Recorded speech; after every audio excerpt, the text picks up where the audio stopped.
আমি কেন DXN choose করলাম, ডিএক্সএনে কিভাবে আসলাম। আমি বাংলাদেশ নৌবাহিনীতে 30 বছর চাকরি করার পর 2010 সালে অবসর গ্রহণ করি এবং এই ডিএক্সএনের দাবারটা আমি পাই 2022 সাল।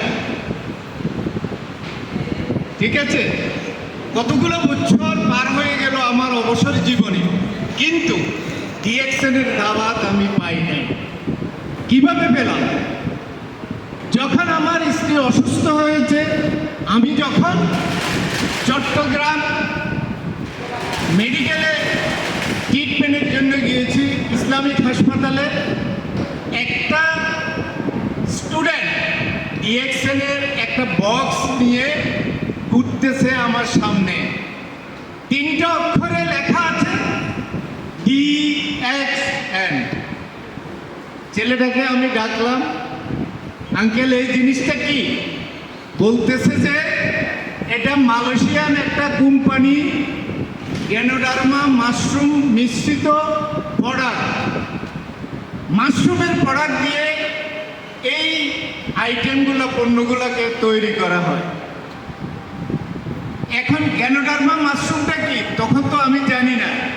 মাশরুম বলছে, মাশরুম আমি চিনি। সম্ভবত আমরা আমাদের গ্রাম অঞ্চলের ব্যাঙের ছাতা বলে আমরা চিনি, যেটা মাশরুম। তার কাছ থেকে গল্পটা শুনে আমি তার অ্যাড্রেসটা নিলাম, বললাম দেন অফিসটা কোন জায়গায় আঙ্কেল একটু বলো আমাকে। বললো দেন আগ্রাবাদ মাজার রোড, নির্মাণ এসএস নির্মাণ টাওয়ার। আমি আমার স্ত্রীকে ডাক্তার দেখালাম, নিউরোলজিস্ট। ডাক্তার দেখানোর পর আমার মেয়েকে দিয়ে বাসায় পাঠাই দিই। পাঠানোর পর আমি ওই অফিসে শরণাপন্ন হলাম। সেখানে স্টক পয়েন্টের ম্যানেজারের কাছ থেকে কিছু তথ্য নিলাম। তথ্য নেওয়ার পর কিছু লিডারের কি করলাম, ইউনিক লিডারগুলা। তখন এইসব হাসান হায়দারের সাথে আমার পরিচয় নাই, কোনো লিডারের সাথে আমার পরিচয় নাই।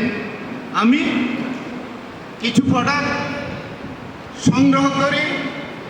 তখন করোনার সময়, করোনা পার হয়ে গেছে, কিন্তু বাংলাদেশে কোনো প্রোডাক্ট ছিল না। আমি মালয়েশিয়া থেকে প্রোডাক্ট এনে আমার স্ত্রীকে ট্রিটমেন্ট করাই।